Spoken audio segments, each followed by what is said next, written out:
quarter, you just file and pay the taxes. Then for the withholding taxes, like I indicated earlier, they are paid within 15 days after the end of the month in which the tax was withheld.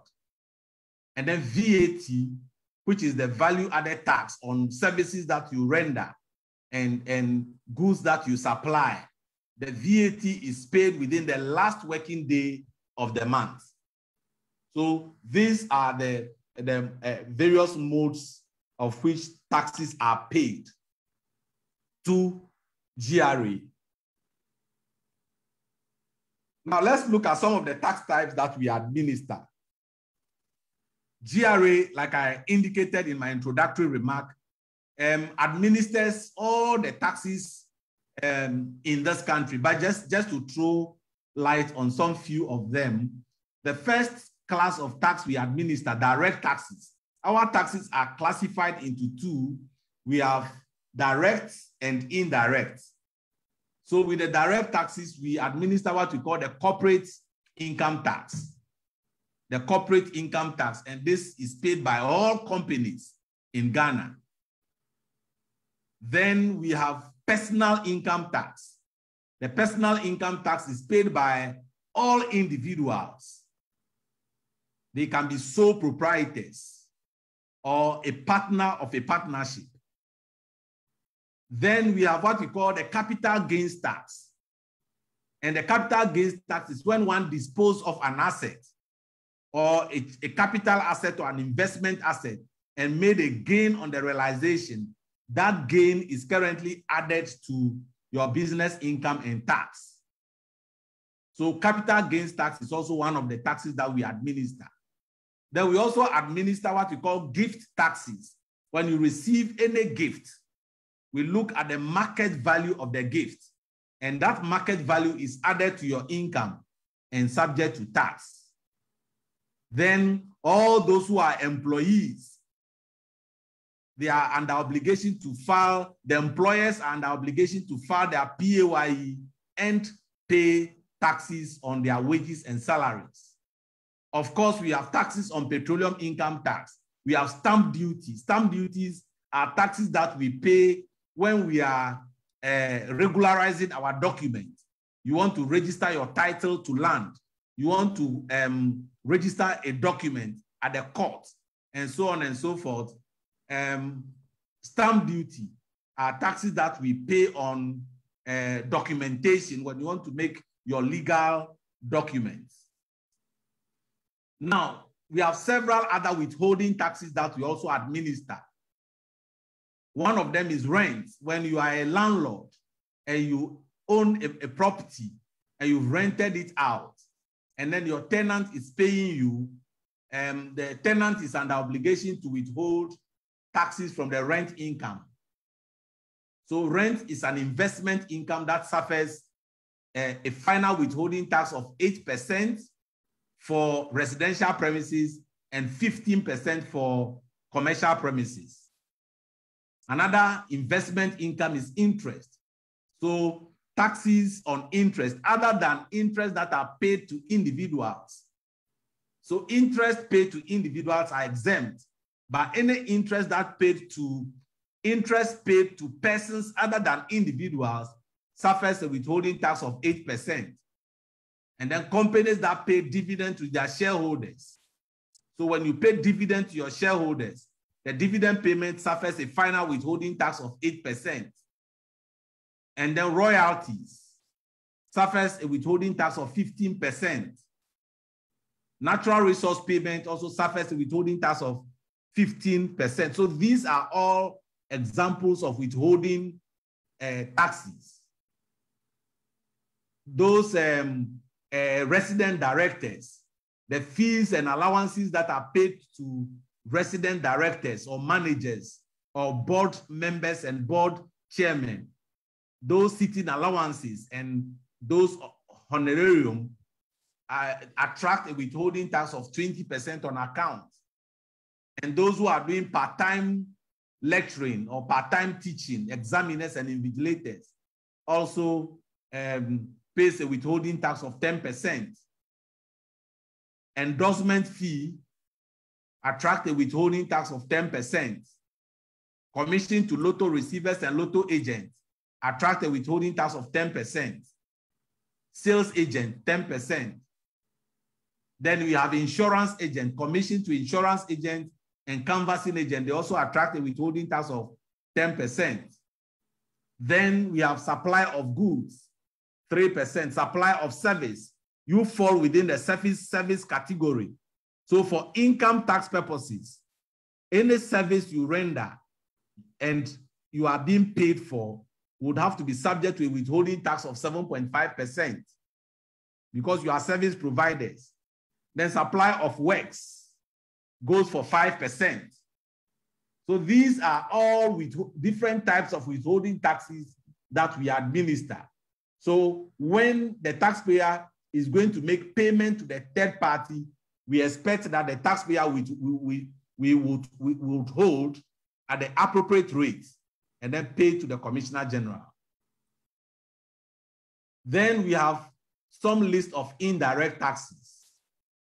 We have a list of indirect taxes, like the value added tax, we have the excise duty, we have the communication service tax, we have the import tax, we have the import duties, and then we have the various levies. These are all indirect taxes that GRA administers.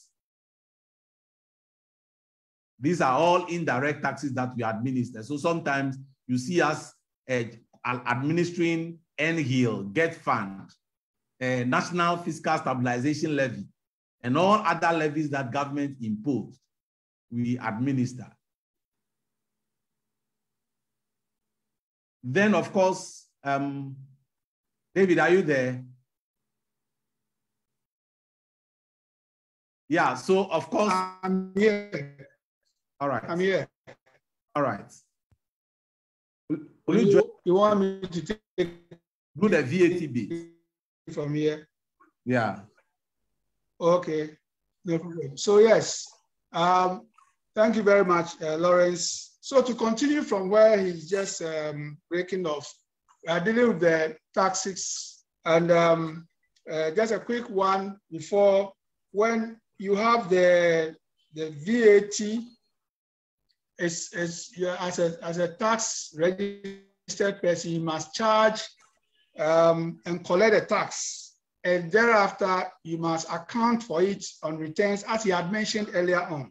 And then also, you make the payments. So for VAT, as some of us may know, is a general tax on consumption or consumption expenditure. And it is charged on the supplies of goods and services made in Ghana other than exempt goods or services. What it then means is that it is not on every supply of goods and services that you find VAT being applied. It again means that there will be other persons who are making supplies of goods and services who will not be required to register for the purposes of charging VAT. Now, the VAT is also charged on the import of goods or import of services other than exempt imports. So if you go to 70, you would find this particular provision clearly. Services therefore fall outside the scope of the tax, which means that no tax is due when these exempt supplies are made. And this refers to, let me say it again, individuals. So individuals and persons are not exempted from paying tax.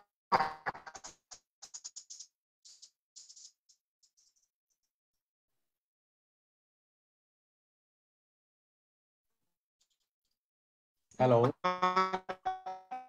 Yeah, David. Goods and services, we say they are.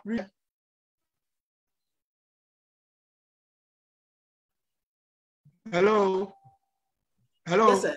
Yes, sir. Please, you can go on, sir. I can go on, right? Okay. So I was talking about the exemptions and the reliefs. It is goods and services that are exempted from the tax. It means that you cannot impose a tax on them when you make the supplies if they have been identified as exempt. And if you go into the first schedule of the VAT Act, you will find the items that have been identified as exempt. Goods and services that have been identified as exempt. What it means is that anybody who is engaged in the supply of those goods and services will not be allowed to charge the tax. That notwithstanding, we also know, as Lawrence mentioned earlier, about registration. Commissioner General or the law allows individuals to do what we call voluntary registration. So if for any reason you find yourself in an environment where all persons are registered, or you need for one reason or another to register so that you can engage in your transactions with persons who you do business with, then you are allowed to register. That's what we call voluntary registration. But here again, the individuals who are not to pay the tax, the law has made a provision in the third schedule. We call it relief. So you have the exemptions in the first schedule.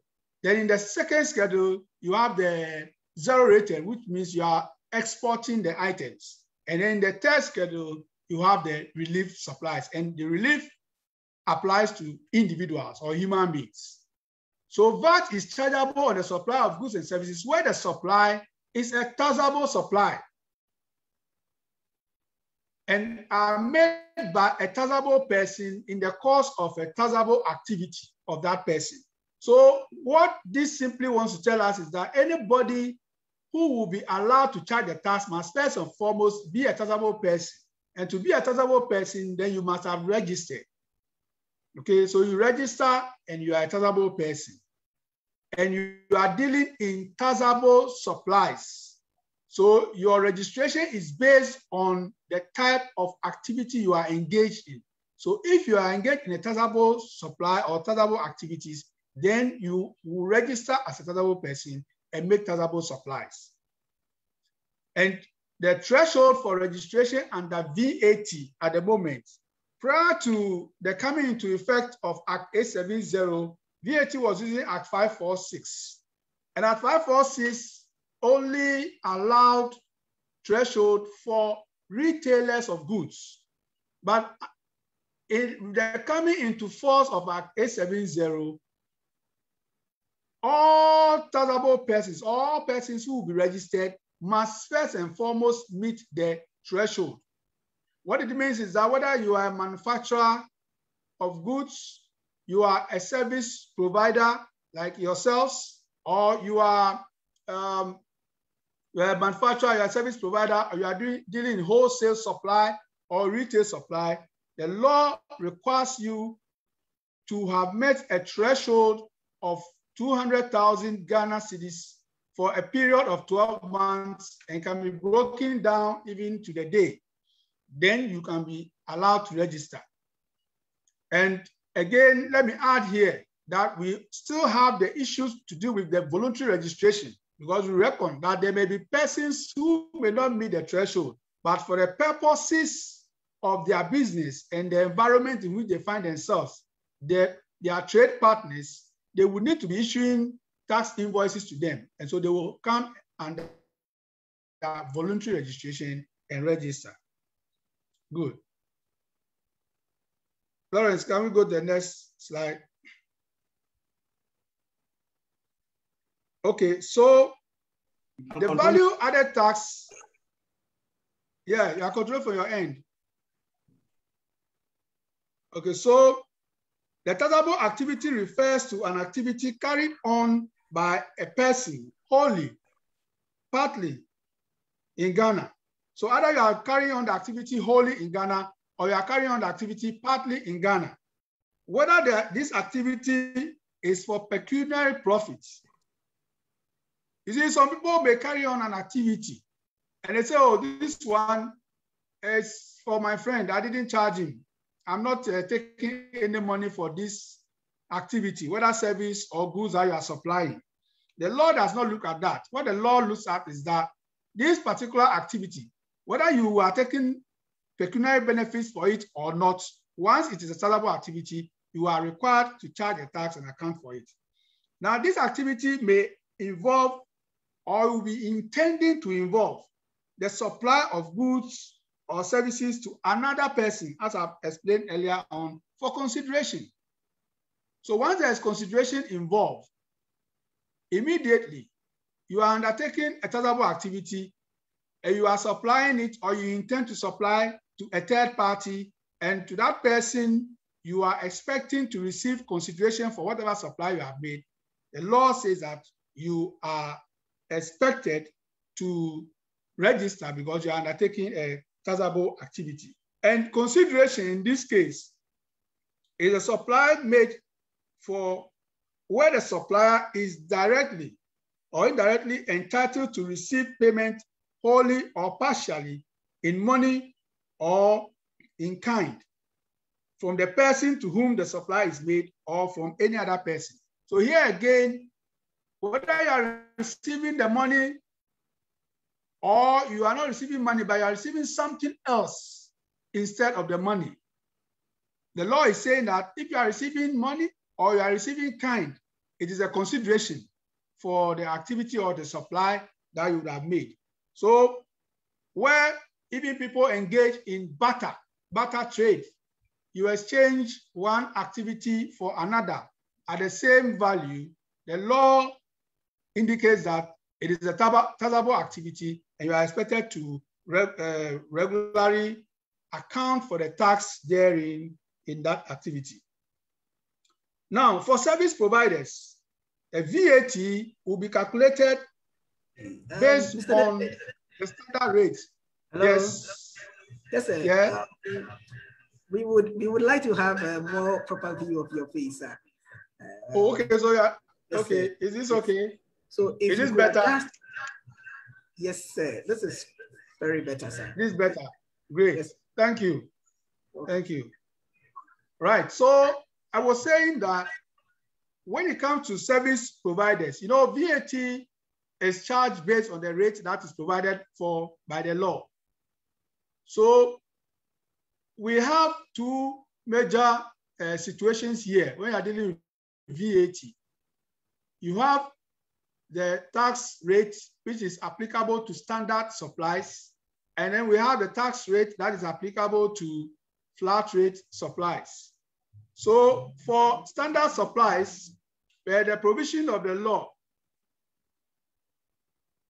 service providers and manufacturers of goods will be charging the VAT at the standard rate, and that has been provided for as 12.5%, according to Act 970. Now, prior to this particular provision, we all know that VAT was being charged as 15%. And that 15% was made up of the VAT itself of 12.5%, and then the tax on the GET fund, which has now become a GET fund levy. The GET fund itself was 2.5%. So when you add the two, you are going to get 15%, which was then the VAT, right? And then we had the 2.5% for the National Health Insurance levy. So when Act 970, Act 971, and Act 972 were passed, they then separated these three activities, or these three taxable activities, and indicated them, or taxable rates, indicated them that for VAT, the rate will be 12.5% according to Act 970. Then for the levies, which is the National Health Insurance levy, it became a straight levy to be charged at 2.5%.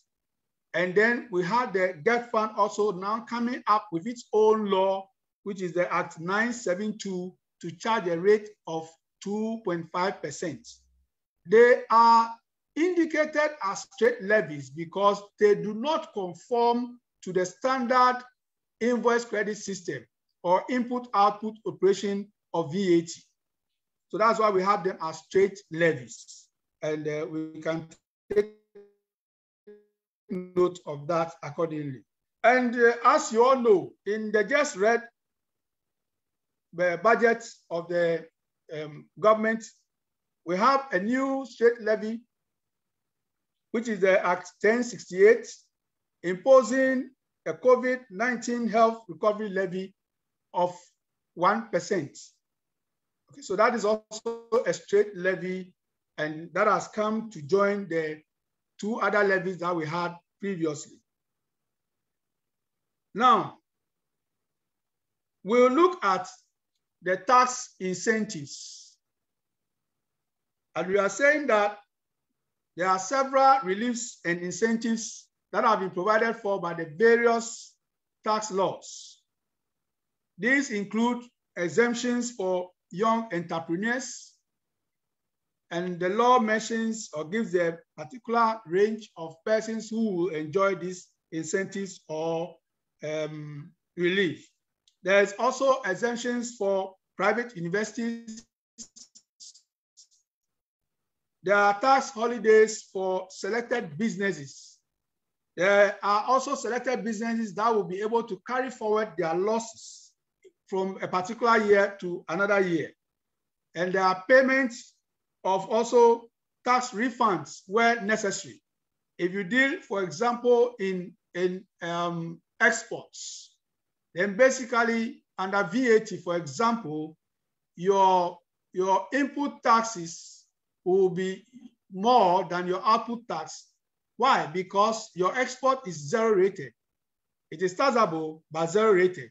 And so because of that, you will not be able to get any tax on your exports. But you would have incurred taxes on your purchases or your input that led to the generation of the exports. And those ones, the law has made provisions for you to take them as refund. And then also, if you go to Section 51 of the Act, you would now notice what is called a personal relief. That is the Income Tax Act, Section 51, will deal with the personal release. Okay, now, when you are talking about exemptions for young entrepreneurs, you are looking at entrepreneurs, young entrepreneurs of the age of 35 years and below, who start their own businesses in the sectors listed below and will enjoy the following tax incentives. So the age limit that has been identified for young entrepreneurs is 35 years and below, and they must have started their own businesses. And specific sectors of trade activity has been identified for this purpose. First is the manufacturing, ICT, agro-processing, waste processing, energy production, tourism, and creative arts, as well as horticulture and medicinal plants. So if any young entrepreneur, 35 years or below, enters into any of these sectors of activity, he will be able to take advantage of the exemptions that have been granted to young entrepreneurs. Now, they are exempted from the tax for the first 5 years of their operation. So for the first 5 years, in order to encourage stability, growth for that particular business activity, you have these exemptions covering you. And subsequently, after 5 years, you will now be required to come into the standard tax bracket. Now, there is also preferential tax rate for 5 years, and this will be granted as a tax holiday. And they will be allowed to carry forward losses also for 5 years. So within that period, these are the provisions available to young entrepreneurs who go into business in these particular areas that have been identified. Then we have exemptions for the private investors. The government will grant relief from corporate income tax paid by privately owned and managed investors to the extent that profits are plowed back to expand or maintain facilities. And this is very, very important. You must be able to plow your profit back. The intention is that that must lead to the growth of your business, your university, to be able to accommodate and get in many more students to be able to go through education. And so that is very, very important for the government. And so when you are employing back, then you can also enjoy the incentives as have been provided. Let me find out if Lawrence is back on. Lawrence, if you are in, then I want you to take over with the tax holidays. Hello, right. Lawrence? Yeah, I'm here. Good. Good. So take over with the tax holidays. All right. Right, sir. Thank you, sir. But before we have Mr. Lawrence take over, Mr. Lawrence, I'd like to remind you again of your head. We can have a full view of your face. All right, sir. Thank you, Jay. Yes, sir. Moderator, let me give you the permission to move the slide. Yeah, you should. Yes, sir. No, it's not moving. It's not moving, eh? No. Should I upload then? Yes, I can't see. Indeed, the slide is not moving. Yeah. Okay. Shall I share my screen then? With your permission, please. Yes. Kindly bear with us. Let me try and share my screen.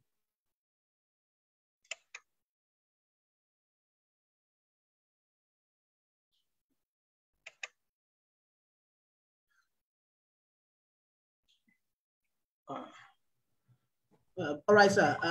We are working at it at the moment, and very soon we should be able to move the slides. Yes.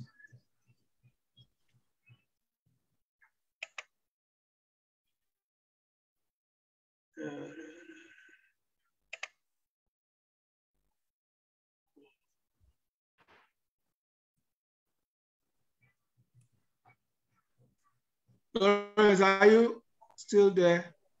I'm here. Okay.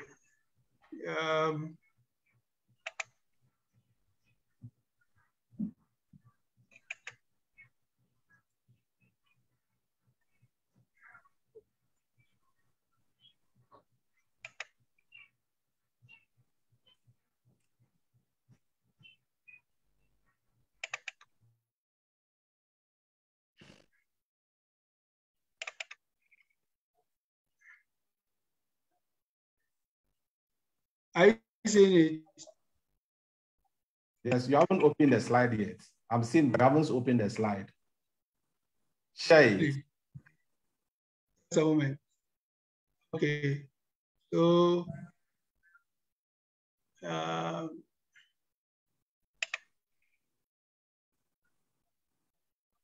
wow. Okay. So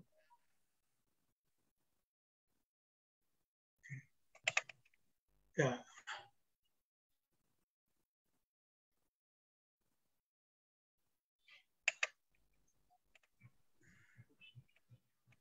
We will kindly ask our fellow architects to bear with us whilst we try to. Can you see it? Thank you. Can you see it now? Yes. Are you seeing it? Yes, I can see. Okay, good. Right. So let me. Yeah. Move it to where the reliefs are. Okay. So you have to carry on from here. Yeah. You have to carry on from here now. Yeah, so you move the slides for me. Okay. All right. So sorry for that hitch. Just this is just purely for purposes. Lawrence, sorry, sir. I would have to ask you to, yes, sir, what is the full view of your face? Thank you, sir. All right. Okay, thank you. This slide is purely for purposes of education. We have various sectors that enjoy some period of tax holidays. Depending on which sector you operate in, you enjoy some number of years as tax holidays before you start paying.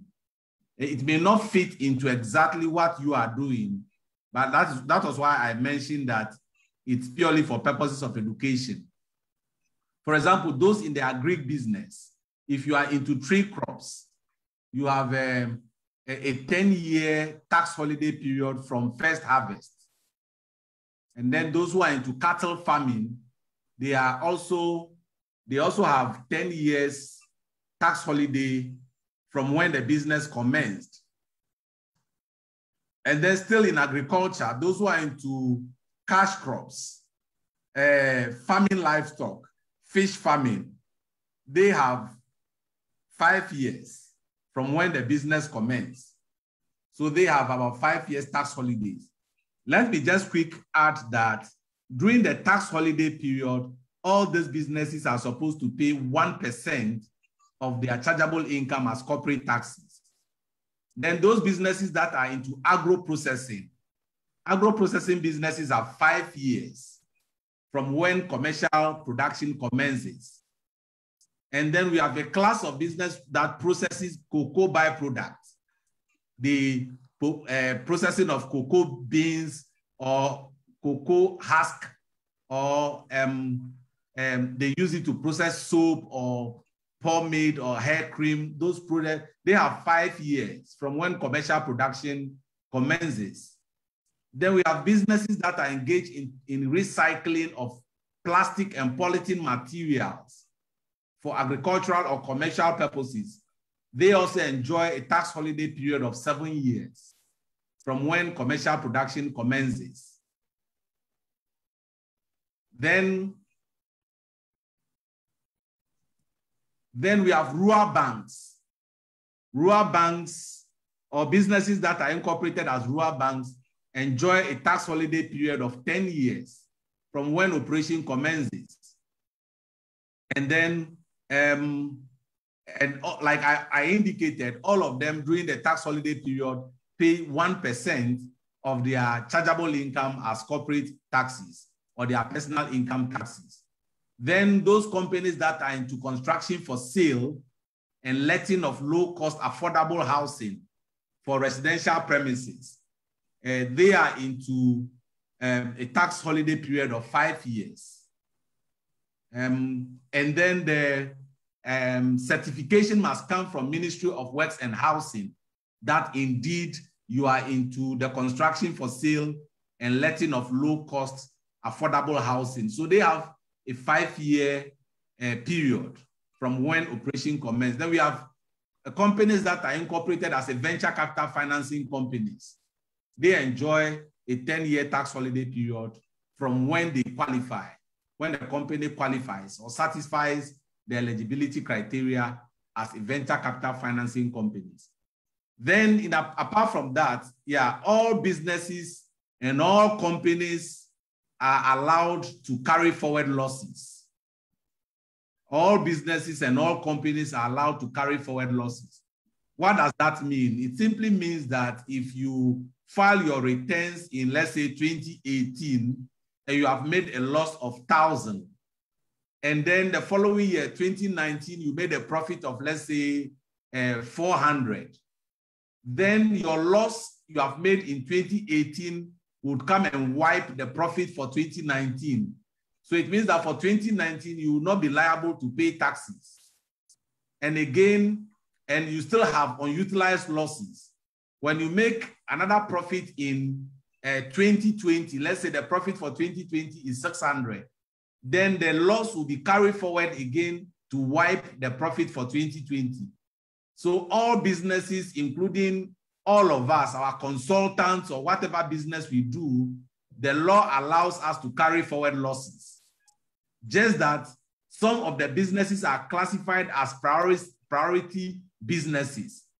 So for example, businesses that are into mineral and mining operation, petroleum operation, energy and power, manufacturing business, farming business, agro-processing business, tourism and ICT and software development.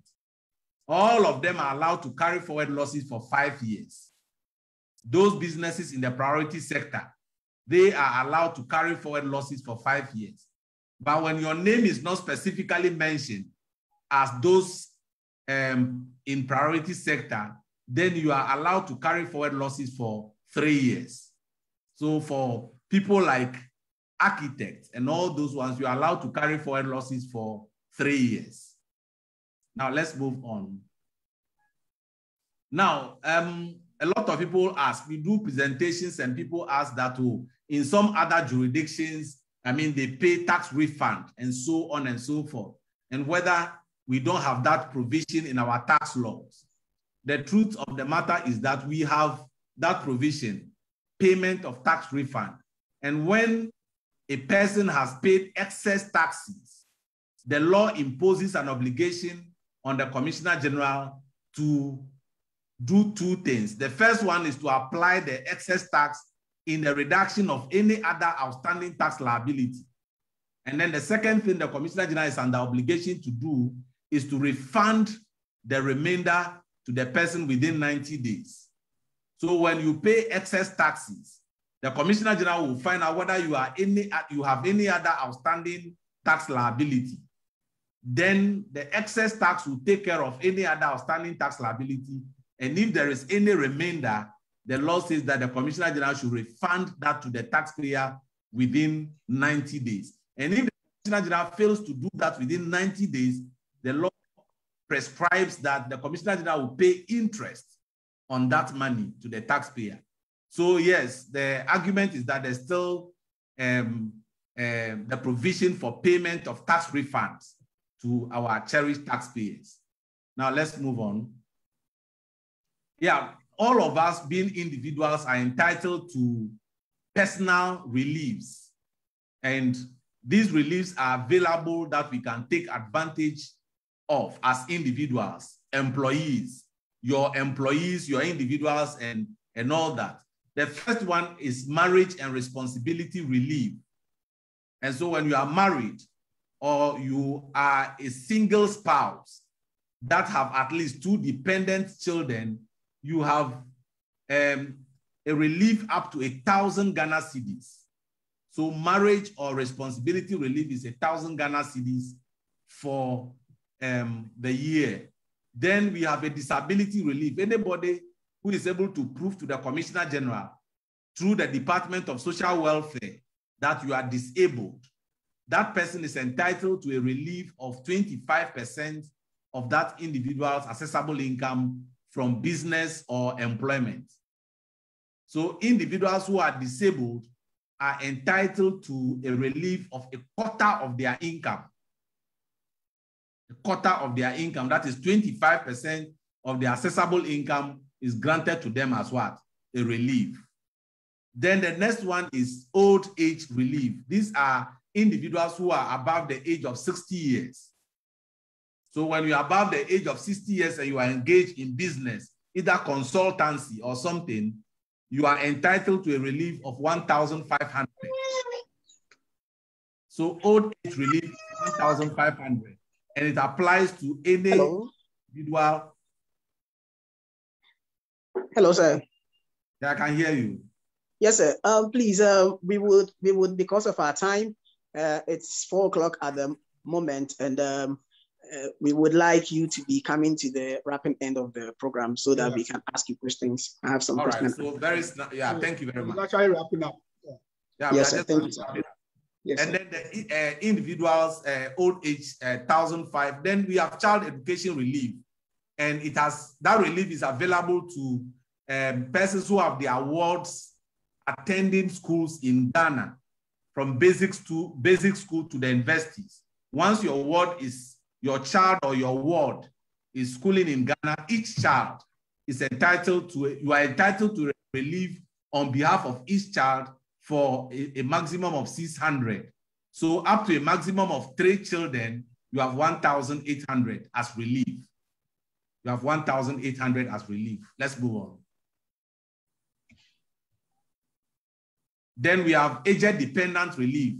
Some people have their aged relatives depending on them. You are providing for your auntie, your uncle, you are providing for your mother or your father or your grandmother who is above the age of 60 years.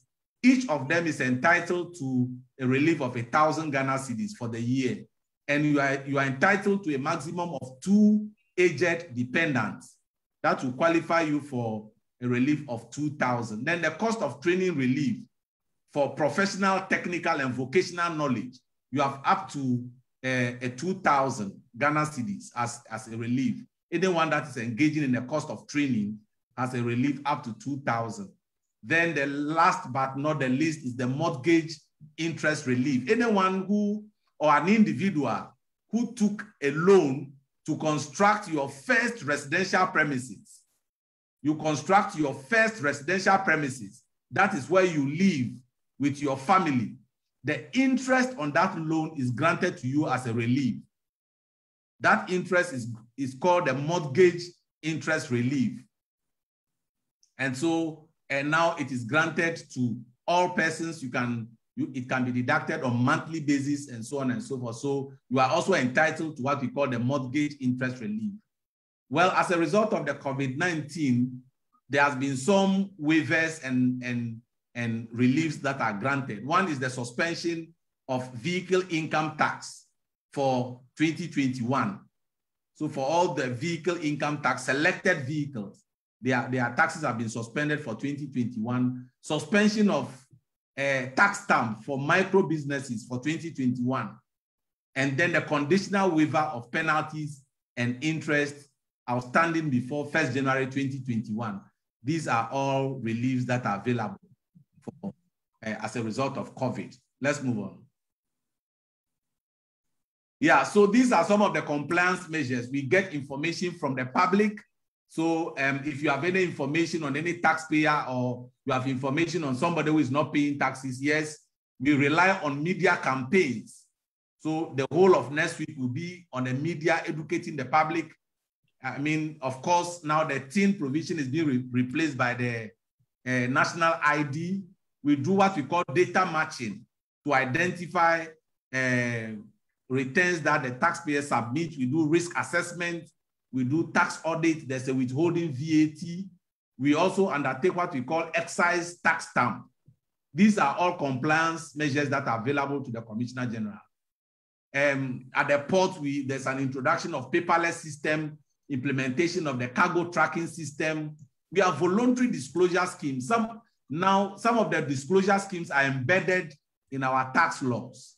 Then we have also introduced some IT platforms to make online filing and online payment very easy. I mean, we have the high net worth individuals who are people who are very rich. I mean, we are focusing on them. And then we've also introduced the self-assessment regime that persons now are supposed to self-assess themselves. And then we have what we call administrative penalties. Sometimes when you fail to file returns on due date, we charge you some penalties. And then we also evoke the enforcement tool of prosecution. So these are some of the compliance tools that are available to us. And so the next slide. Yeah, so on that note, we bring our presentation to a close. We would open up for questions, and then we would attempt to respond to them appropriately. Thank you. Moderator. You're right. Thank you so much, sir. We are very much grateful for the time and for enlightening us on the need for us to observe for tax protocols as far as taxation is concerned, and as far as our profession is also concerned. We would like to make room for a few questions here and there. If you have any question, you would want to raise your hands, and the floor is open for us to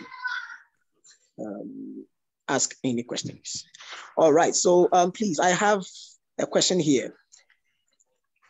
And it goes, if I do a project in Côte d'Ivoire and they withhold tax, can we apply it here? I'll tell you the question again.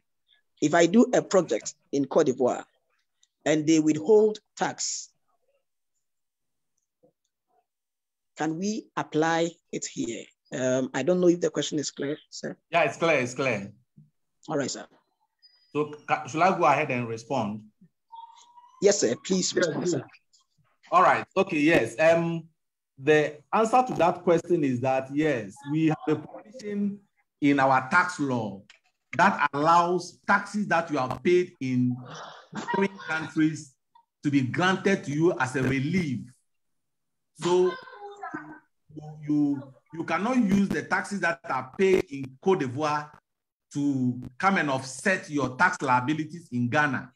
But you can use those credits as a relief. We call it foreign tax credit relief.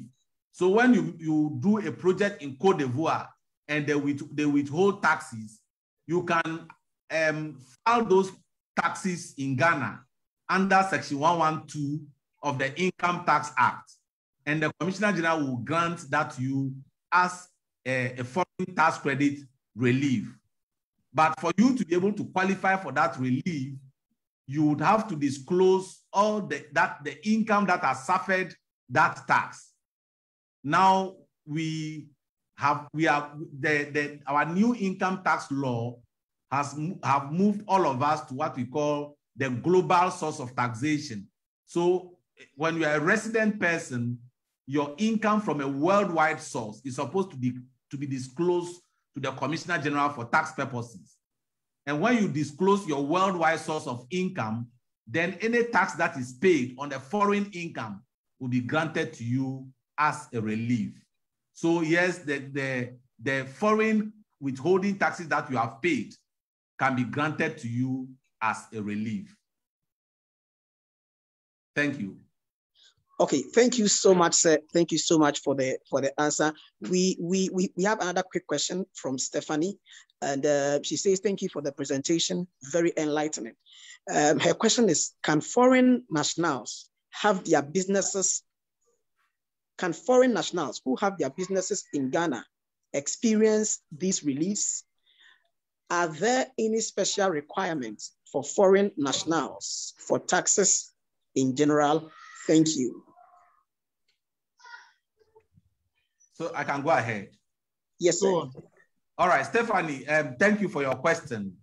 You know, the personal reliefs that I've mentioned, the personal reliefs do not apply to foreign nationals. The marriage and responsibility, the child education reliefs, and all those other reliefs do not apply to foreign nationals. But the tax law identify only two main class of persons. We have resident persons and non-resident persons. You know, so it does not necessarily talk about foreigners and Ghanaians. Our tax law deals with two categories of persons, whether you are a resident or you are a non-resident. So for example, you can be an Indian.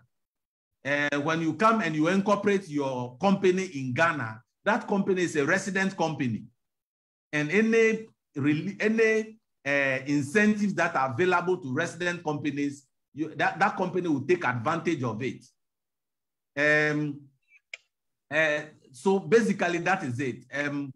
Your nationality doesn't matter. Our law says that if you stay, even if you are an individual and you are a British, for example, if you stay in Ghana or you are present in Ghana for an aggregate period of 183 days or more, it doesn't matter your nationality, your status has changed from a non-resident individual to a resident individual, even though you are a foreigner.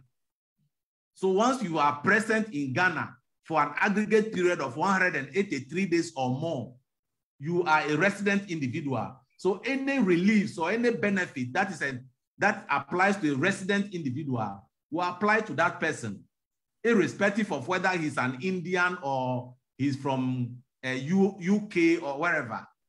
So our tax laws are designed to take care of two classes of persons, a resident person and a non-resident person. All right, sir. Thank you so much for the clarification, sir. We would like to. There are questions in the chat as well, so if you would be mindful of that one. Yeah. Yes, sir. There are questions in the chat. Yeah.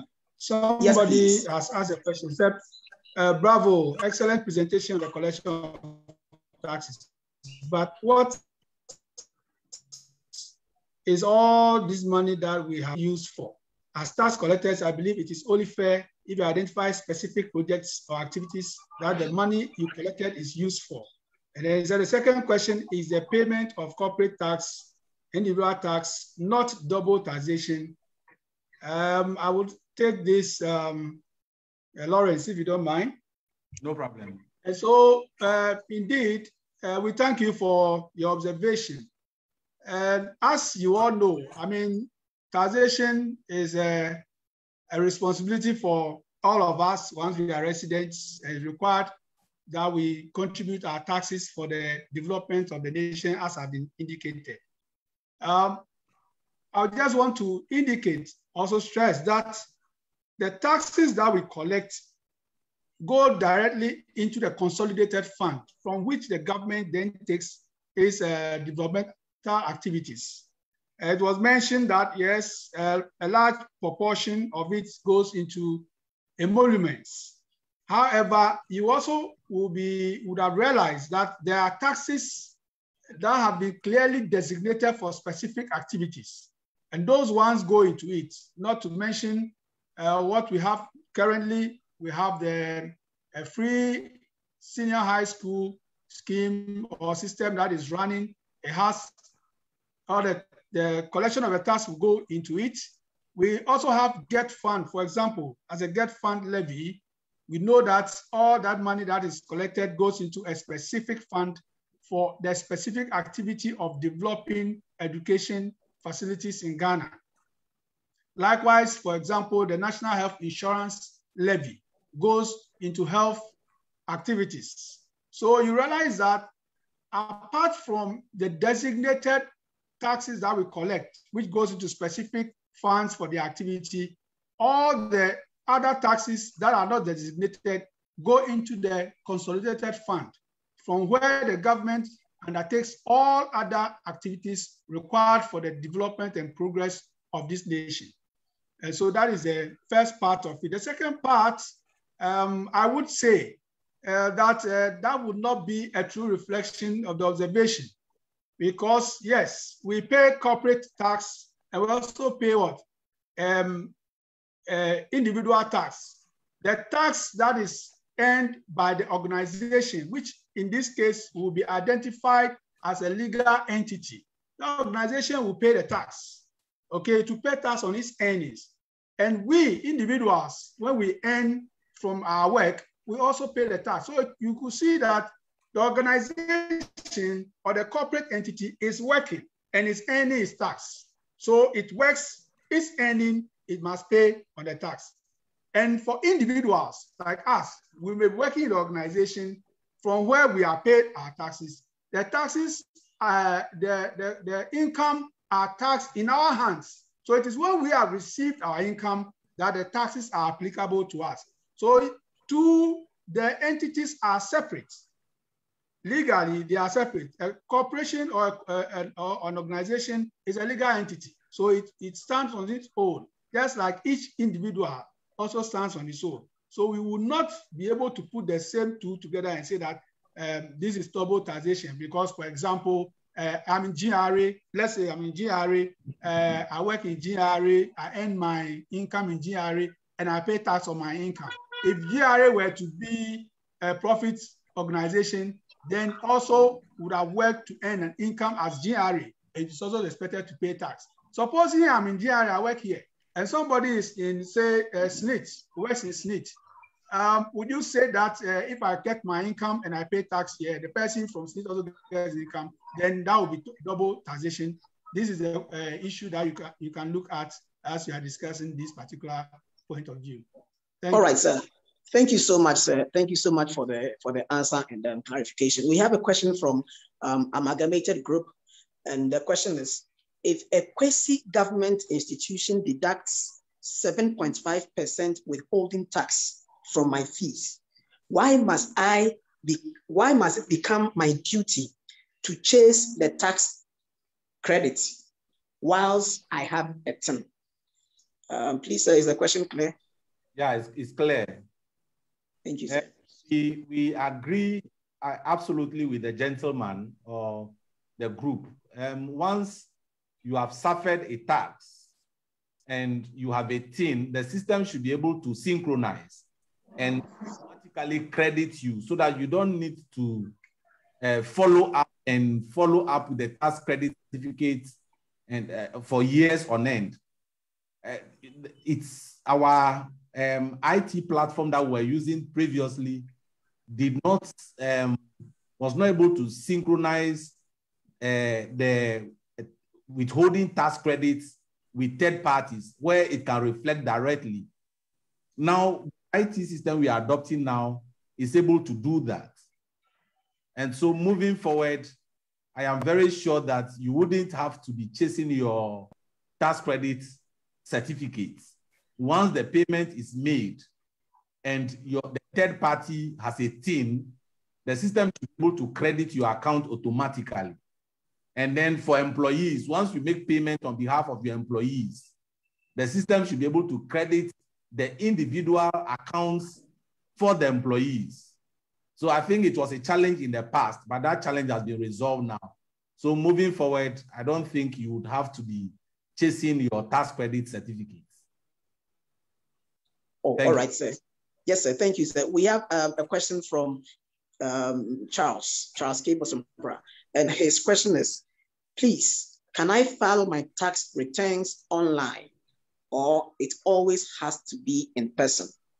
Can I file my tax returns online or it always has to be in person?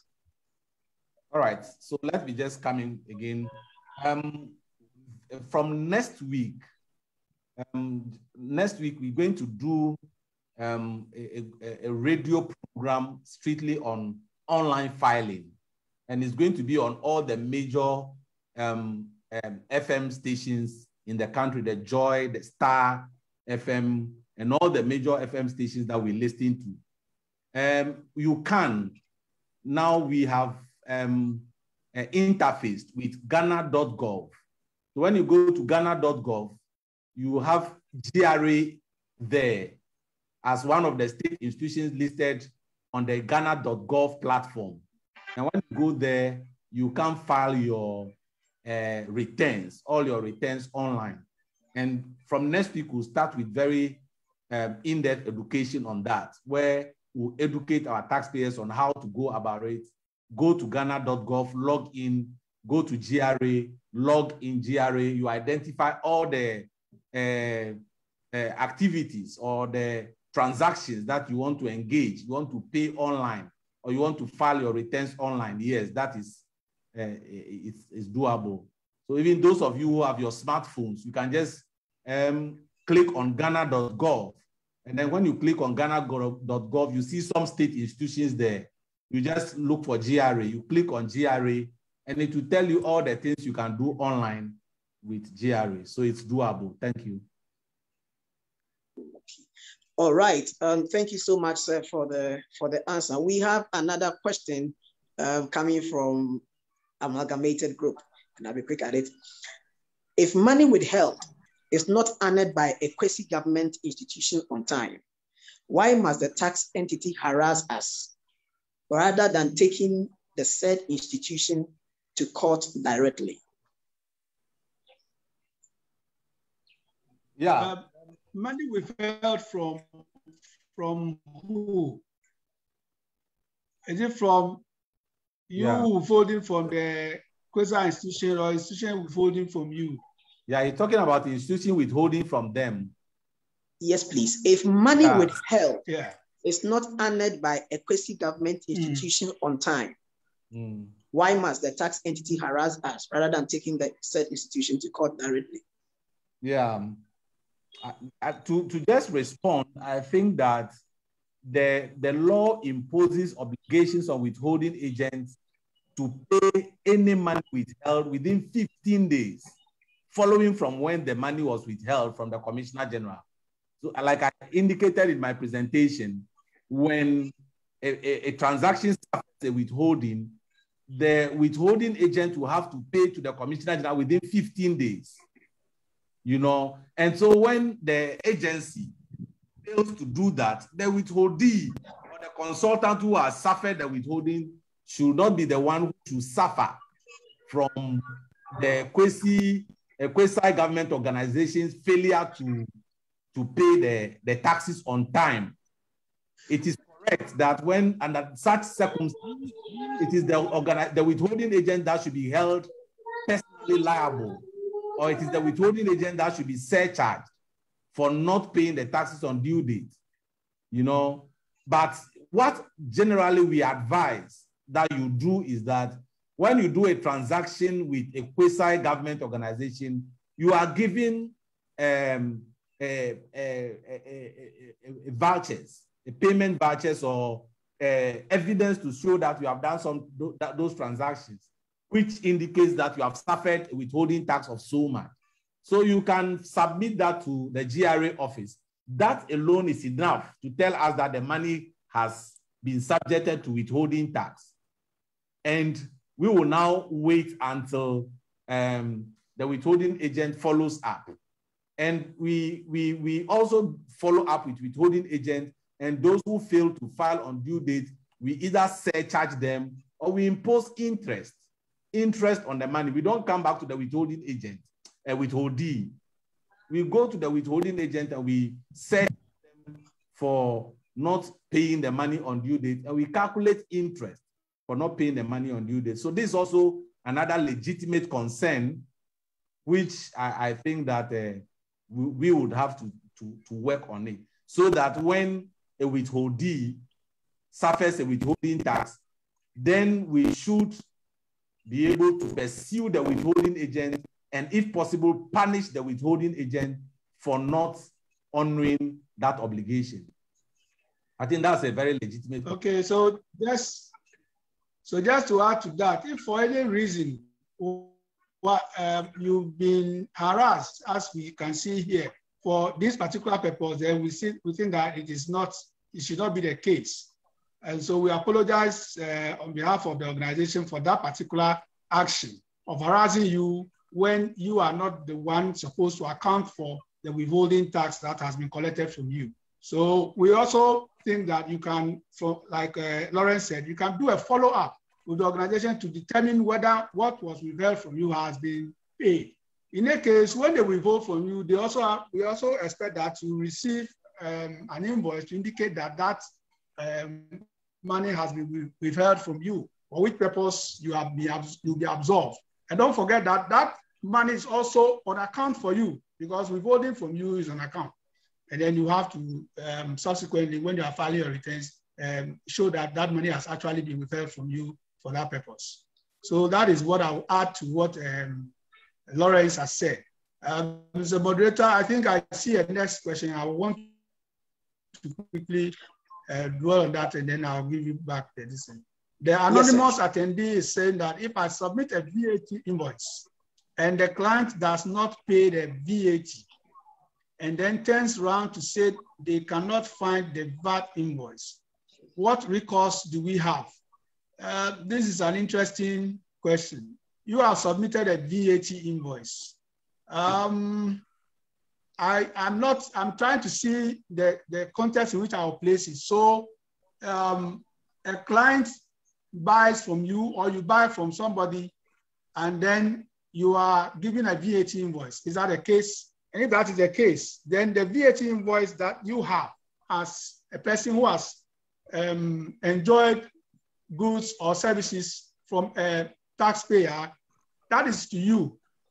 Okay, so the taxpayer who issued you with the invoice will now have to account for the tax that he has collected from you. The invoice being issued to you indicates that you have paid the tax.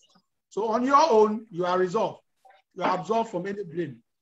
Now, if on the other hand, you have issued the invoice to the person, then you are saying that you have collected a tax from that person, and in place of the tax that you have collected, you have issued him with that invoice. So you are now responsible to account for the tax that you have collected, for which purpose you have issued the invoice. So in this case, they are looking at two sides of a coin, and you need to know exactly where you are to be able to determine the action that you have to take. Now, if I take it that you have submitted the invoice, then I'm asking, submitted the invoice to who? You got a point. But if you issue the invoice to the person, then you have collected the tax. So you are the one who is expected to account for the tax that you have collected for that person. And that is where we hold you. But if you buy and you are issued with the invoice, then the person who issued the invoice to you is the one who will be held liable for the tax that has been collected from you. That is how it is. Thank you. Okay, thank you so much, sir, for the answer. And we have a question coming from, I would like to read something from Architect Josephine Esipesese, who is asking that, how does a consultant fulfill his or her tax obligations for a project completed in 2017 and paid for in 2021? Because she's just adding up that professionals must submit the tax clearance at the beginning of each year before they receive their annual certificate to practice. So how does a consultant fulfill his or her tax obligations for a project completed in 2017 and paid for in 2021? Thank you. All right, so let me just come in to explain that. When there are two main ways by which you account for income. You either account for income on cash basis or you account on income on accrual basis. And that will determine on whether you are operating as an individual or you are operating as a company. And when you are operating as an individual, you account for income on cash basis so that the contract was paid for in 2021. So it is only 2021 that you're supposed to disclose that income for tax purposes and not 2017. Because individuals are supposed to account for income on cash basis when their contract was paid, the year in which the payment was made. That was when it was supposed to be disclosed for tax purposes. But for limited liabilities, they're supposed to account for income on accrual basis. And for that matter, even though the payment was made in 2021, the company would have to disclose that income in 2017 financial statements. And all limited liability companies that account for income on accrual basis have a way of adjusting those payments in the income statement and in the balance sheet. So, I mean, the adjustment to be done in their financials anyway. So to answer Madam Josephine's concern, if you are an individual and you've done a contract in 2017 and the payment was made in 2021, then you can only disclose the income in your 2021 year of assessment for tax purposes and not 2017. And so it means that because of the delayed payment, in 2017, it is only the payment that you have received, the transactions that you have received payment for. That is what should be disclosed of in your financial statement. And that will qualify you for a tax clearance certificate that you need in 2017. But with limited liability companies, they account for income on accrual basis. And that one, they do not have an excuse.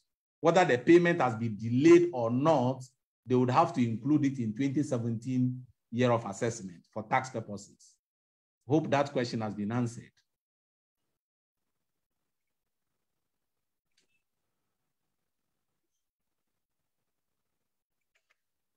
Hello.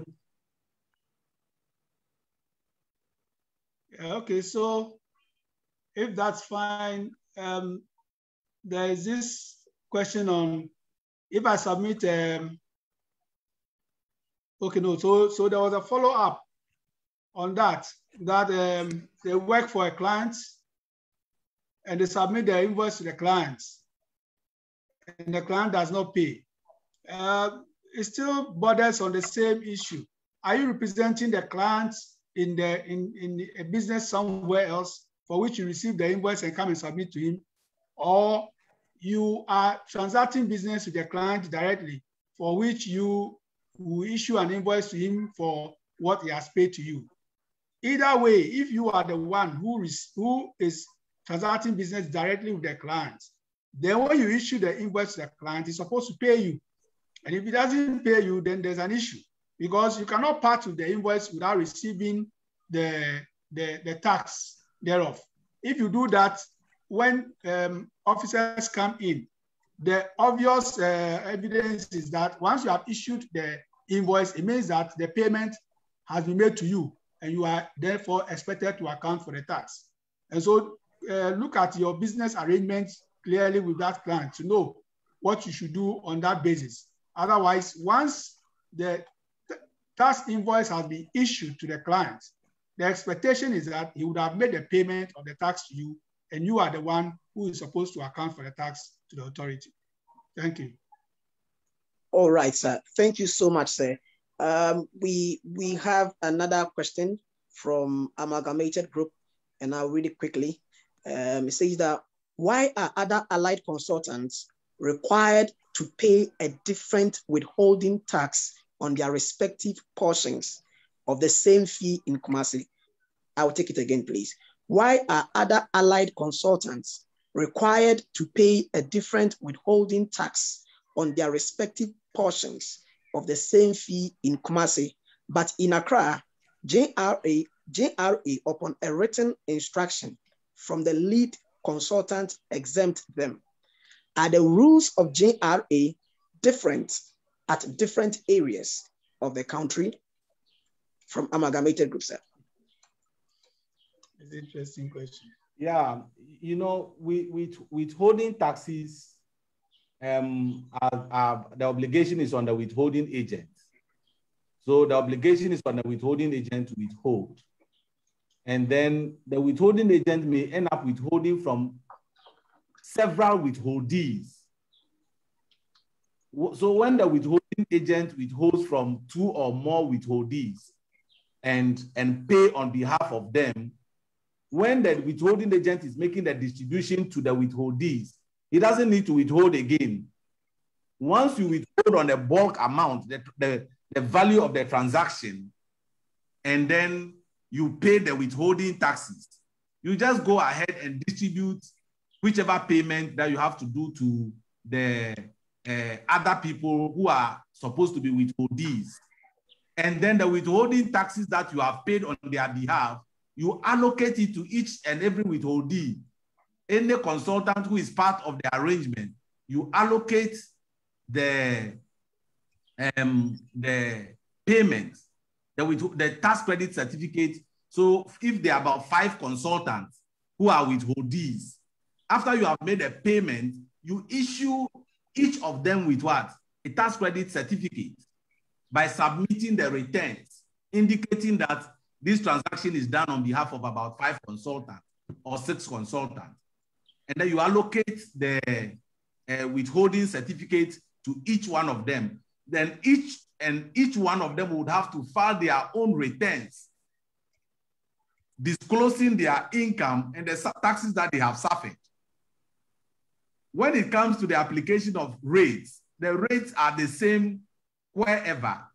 The rate for service, the withholding tax rate for service, supply of service, whether on behalf of an individual or a company, is 7.5%. And that applies whether, irrespective, it doesn't matter where you are, in Kumasi or wherever, it's 7.5%. And so when you have rendered a service and the withholding, it suffers a withholding of 7.5%, it ends there. All you do is to allocate the payments to the various consultants that were part of the team, and you give them their respective tax credits. I think that, I don't know whether I have been able to explain that, or maybe the person will send a follow-up question. Okay, all right, sir. Thank you very much. I think that Amalgamated Group have their hands up. So I would give the floor to Amalgamated Group to ask their question very well. Thank you. Yeah, please kindly unmute yourself. Yeah, my name is Jating. I'm speaking from Amalgamated Group. Yeah, what happens when we do our taxes in Kumasi is that they say once the name of Amalgamated Group is on the contract, they don't know any other sub-consultants. They are dealing with Amalgamated Group. And so all the withholding tax, the 7.5% that is deducted from the main fee is for Amalgamated Group. So if we pay all our sub-consultants, we still have to withhold another 7.5% from them. That has been the position of Kumasi for years on end. I can say it on authority. Can I? I'm not getting it clear. Can I respond? Can I come back? Yes, sir. Please, sir, do sir. Now, if you sign a consultancy agreement in the name of Amalgamated Group, even though you are the lead consultant, GRA Kumasi tells us that they don't know any other sub-consultants operating under you. As far as they are concerned, the money withheld is for Amalgamated Group only. So when you issue checks to other sub-consultants for their portion of the fees involved, from their portion, you still have to withhold another 7.5% in their name and take the tax credit and give it to them. That's what happens here in Kumasi.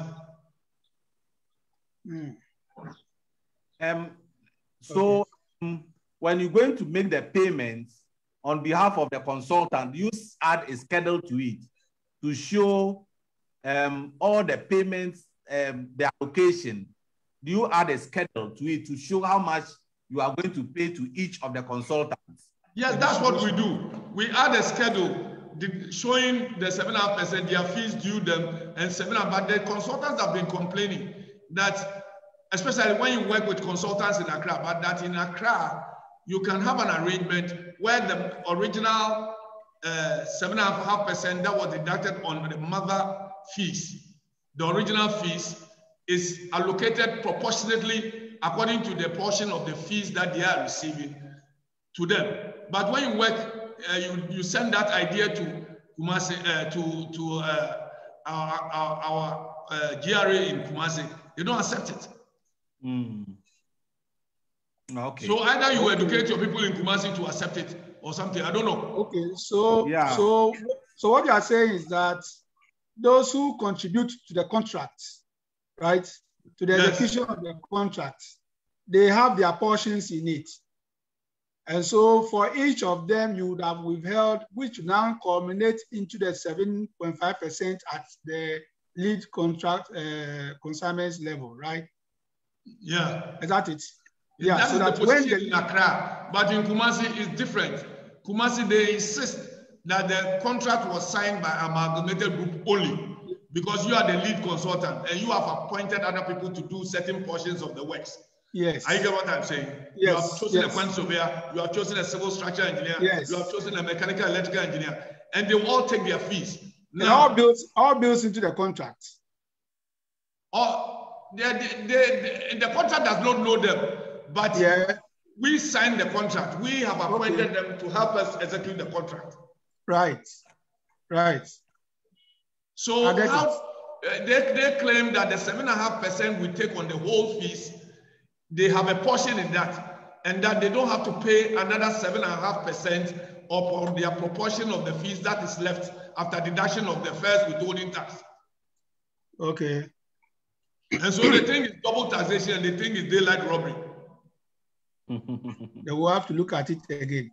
Look at it again. Talk to Kumasi. You can mention my name. Yeah, we may not be able to make very definite, conclusive statement on it because we do not have all the facts. Exactly. We are not privy to. You have my name, Amalgamated Group. My name is Daniel Yati. I have my account. He deals with them every year. If you want us to resolve this thing, we can resolve it. Of course, it can be resolved. Don't worry about that. Don't worry. Yes, because every time there's a different issue when I deal with consultants in Accra, and then there's a different issue when I deal with consultants in Kumasi. The rules are different. Yeah, I think you can then make a presentation to, let's say, the commissioner, and then this issue can be looked into, and then it will be. So I should tell my accountant to write to the commissioner of taxes. Why not? You can do that. You can do that.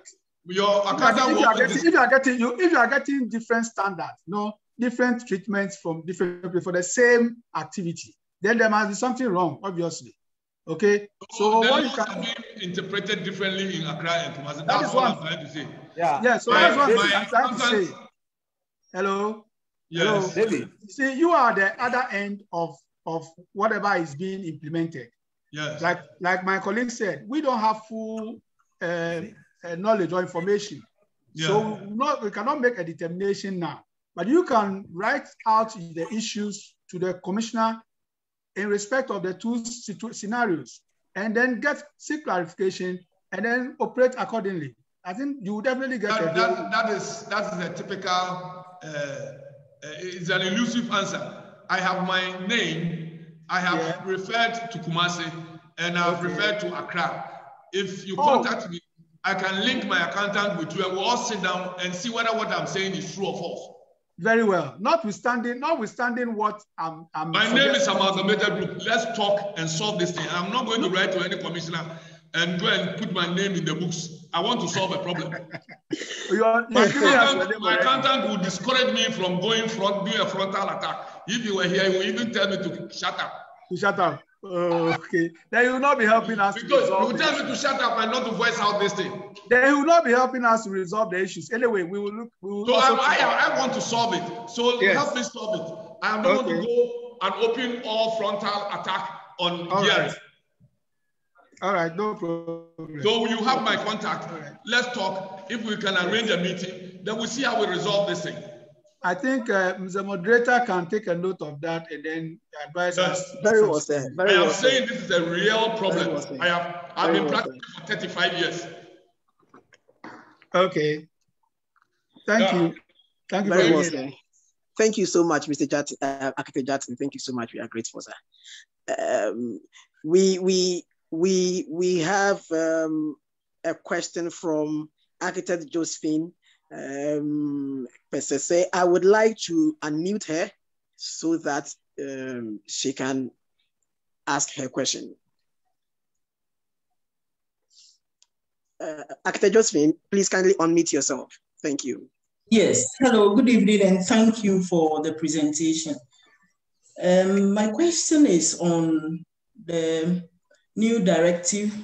In fact, it's been there, as we were rightly informed recently, that professionals must have their task clearance certificate presented to councils before their annual practicing certificates are renewed.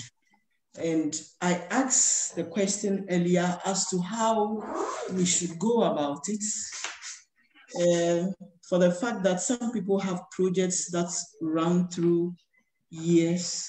And if it is so, how do we actually get annual practicing certificates to them, because they have to get clearance certificate for tax?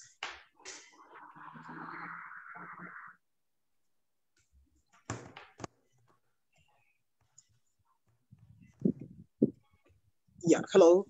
Yeah, moderator. Yes, sir. Yes. Please, she's done with the question, sir. Yeah, I think that I responded to her earlier on by saying that, you know, the tax law provides for two main methods by which you would have to disclose your income. One of them is the cash basis. That is, the cash basis simply means that you declare your income only when you are paid. So it means that the year in which you are not paid, you don't recognize that income. The year in which you are not paid, assuming you've done the 2017 and you are paid 2020, yes, you only disclose that income in 2020. It means that 2017, you don't, if you have not done any job apart from that, then if you are an individual, then it means that year you don't have any income. And for that matter, you would have to determine your taxes based on that for you to go and so that we can give you your tax clearance certificate for you to go and renew your practicing license. All right. So for the sake of documentation, but if you're a company, company account for income on an accrual basis. So that one is notwithstanding whether you have been paid or you've not been paid. The law says that as a limited liability company, go ahead and recognize that income for that year. Right. So my question is actually to do with the documentation aspect of it. What should we be expecting from professionals who are unable to present a certificate for that matter? Should it just be by word of mouth? Because this is like a process that has to be discussed between the authority and then the councils. What should we be expecting? From GRA. Or once the person does not present anything, once the person is saying, I do not have, and then we take his words for that.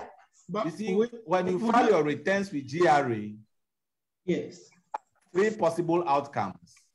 Yes. The first outcome is that we calculate your profit, calculate your tax, and then we give you a tax clearance certificate. The second outcome is that you have made losses. And then based on that, you are not liable, and we give you a tax clearance certificate. So the tax clearance certificate does not necessarily mean that you must, by all means, be making profit before a clearance certificate can be given to you. And that is why the filing of returns is very important. The direction that is given not only to your consultant, that same direction is given to lawyers, chartered accountants, and all professionals in this country. That if you want to renew your practicing certificate, at least submit your tax clearance certificate. So you just file your returns, and based on the returns you have filed, GRA will be able to give you a certificate, a tax clearance certificate.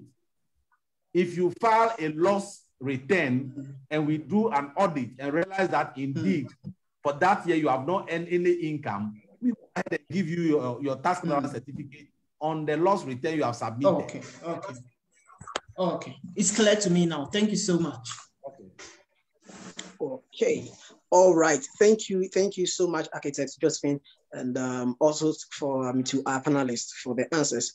I would quickly want to read some questions out coming from the GIA, so to speak. The first question is, and for the sake of time, we would respectfully ask our panelists to be brief with their answers if they can. The first question is, what are receivables and how are they determined? What are receivables and how are they determined? Okay, so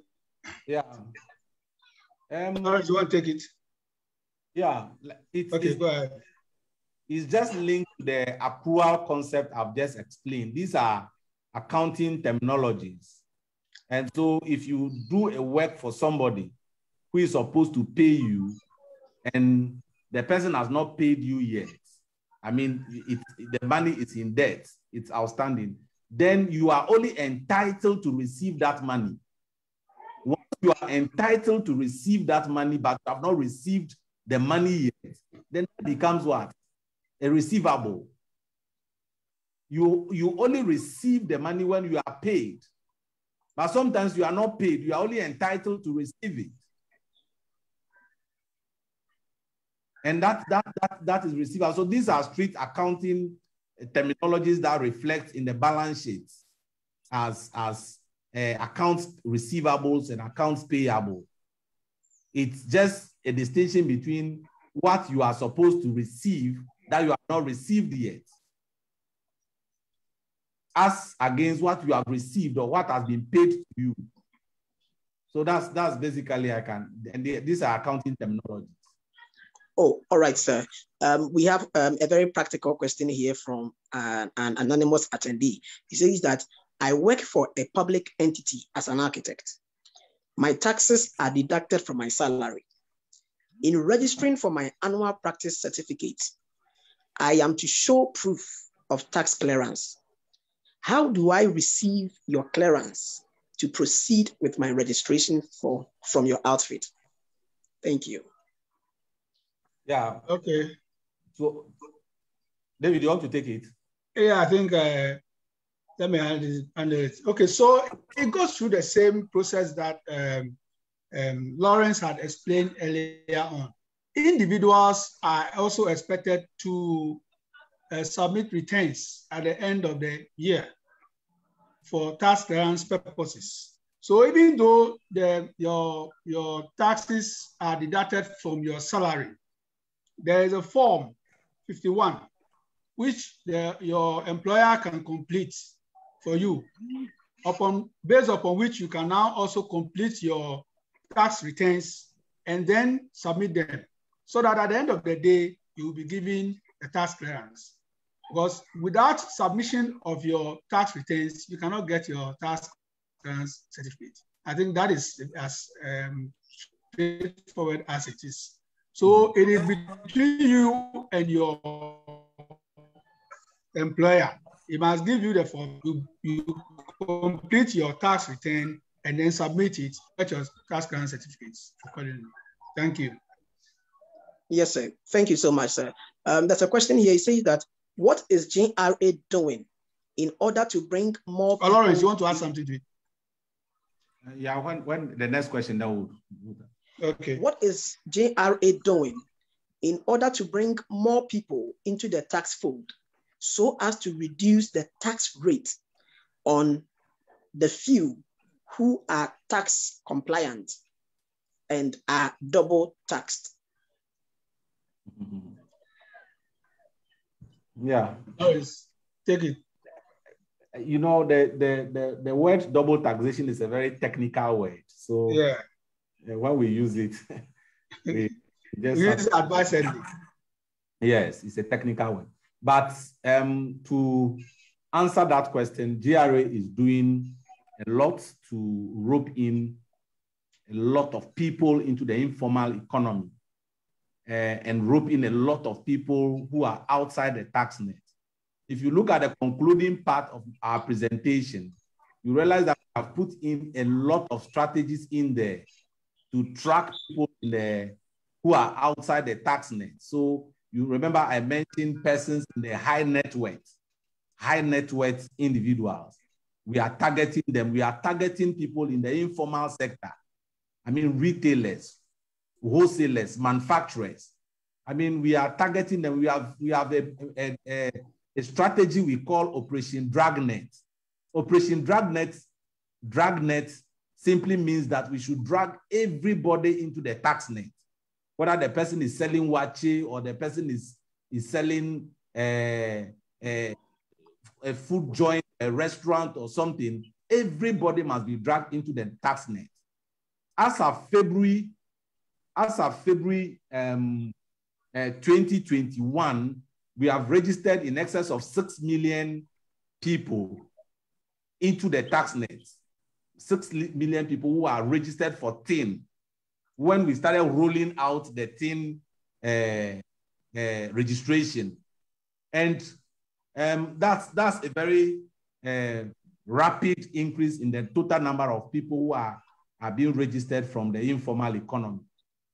So just to assure that GRA is doing everything possible to track persons outside the tax net. We're currently looking at the e-commerce. We realize that there are a lot of transactions going on the internet. People are buying and selling on the internet, and there are transactions. So the Commissioner General has set up a technical unit in charge of the taxation of e-services, e-commerce. We also know that there are a lot of private vehicles that are operating as private vehicles, like the Uber, like the Bolt, that we investigate in order to see how we can rope them into the tax net. You already know that all commercial vehicles pay taxes. You know that all petty. So we have a lot of measures put in place to make sure that persons outside the tax net are roped into it. So we are equally calling on you to help the Commissioner General identify persons that are hiding out there. We are equally aware that there are persons who are operating from their bedrooms, people who are operating businesses from their cars. Last year, we launched a project into people who are doing night business. So in the night, you see GRA officers moving out to casinos to be able to identify night businesses. So there are a lot of things that GRA is doing to make sure that the tax net is expanded to track down all persons who were not in the tax net, just to give you that assurance. Okay, then to add to it, you see, that's a collaborative effort. GRA can do so much, but without the support of we, the citizen, it will come to nothing. One of the basic tools that we use to track tax registration and therefore tax collection is a tax invoice, Commissioner General's tax invoice. And most of us, you attest to that fact, that we go to places where even they are registered, the persons are registered, but we do not collect the tax invoices, which then allows for such persons to even escape. Even though they are registered, they escape from accounting for the taxes that they would have collected anyway on their supplies. And this is more from the point of view of indirect taxes. So VAT, CST, excise, and all import duty and all those things. If we don't get into the habit of taking the invoice for the taxes that we have paid, then what is going to happen is that we are allowing people to even collect the taxes into their own pockets. Okay, don't forget that there are others, because we do not demand, it doesn't also encourage them to come forward to register. And all these persons are there. So it is a collaborative effort. And as much as GRA will put in measures or have put in measures to try to help get as many people as possible widen the tax net, we are also counting on the citizenry to also do their part by insisting on collecting the tax invoices when they make purchases, for which we'll be able to then collect the taxes that would have been charged them and account same to the tax authorities. Thank you very much. Thank you very much, sir. I would, for the sake of time, we just have about 4 minutes to end the session. But there's a question here that I'm personally interested in. I'll be glad it could be answered in a space of 1 to 2 minutes, if we could do that. The question is, please, can you summarize for us the various taxes one is supposed to honor? Because in our profession, we have 3 major types of companies or practices. We have the sole proprietorship, we have the limited liability companies, and then we have partnership. So can you, if somebody is a sole proprietor, running a company as a sole proprietor, and if the company is a limited liability company or a partnership, what are the various taxes one is supposed to honor as per the type of company? Okay. Apart from the VAT and indirect taxes, which are the consumption taxes, our tax laws classifies income into 3. We have employment income, we have business income, and we have investment income.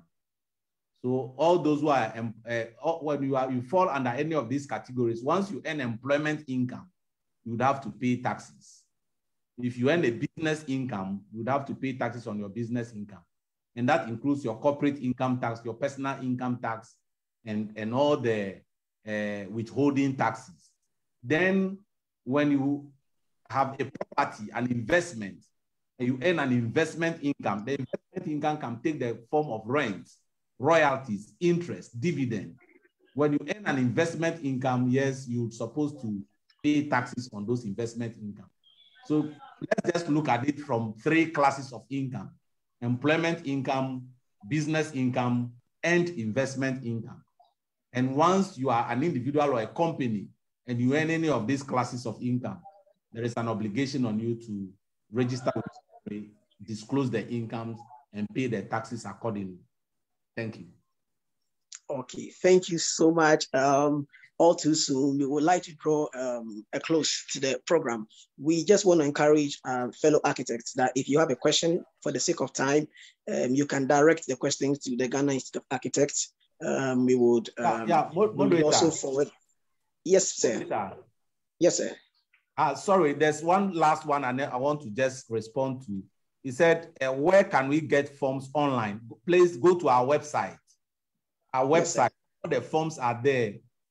www.gra.gov.gh www.gra.gov.gh. All the forms, online forms are there. Thank you very much. Okay, thank you so much, sir. So we would like to thank you once again, Mr. David Latif Quarcoopome and Mr. Lawrence Hotsonyame, for the time and for enlightening us as I said, further questions can be forwarded to the Ghana Institute of Architects, and it will be sent to our speakers, and the answers will be provided accordingly. We want to thank all architects for participating in this program.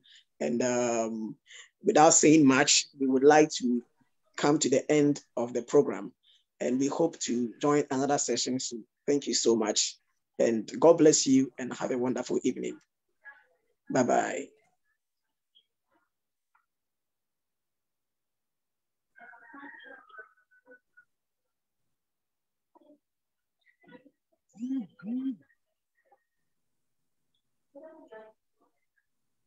Okay, thank you very much.